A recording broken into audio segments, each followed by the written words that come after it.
In this chapter, we're going to explore what happens when you apply your newly created presets to clips in your timeline. The first thing I want to do is I want to do a little house cleaning. I'm going to go ahead and delete the effects that I created in the earlier lessons and import a complete set of effects that, if you have the exercise files, they'll be available to you in an extras folder. To remove these presets, I'm simply going to select it and hit backspace or delete, and they're now gone. I want to go ahead and import that preset file, so I'll right-click, I'll say Import Presets, and inside the Extras folder there is a set of effects called Course Presets. By double-clicking it, I can bring it in, and I have all the effects that we created in the course up until this point. Now, if I want to apply any of these presets to clips in my timeline, I could do one of a couple of things.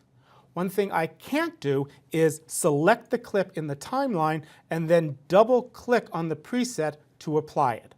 Because with all of these presets, if you double-click on them, it actually opens up a dialog box that gives you details about the clip, as well as determines if it's going to scale or if it's going to be anchored from the in point or from the out point.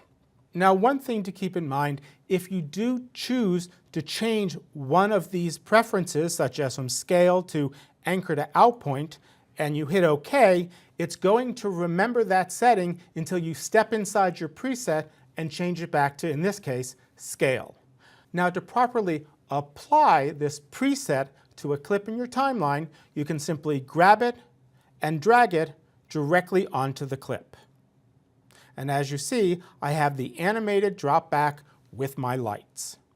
Another way that you can apply a preset is by selecting the clip and then opening up the effects control panel. And as you see, there is no effect currently applied.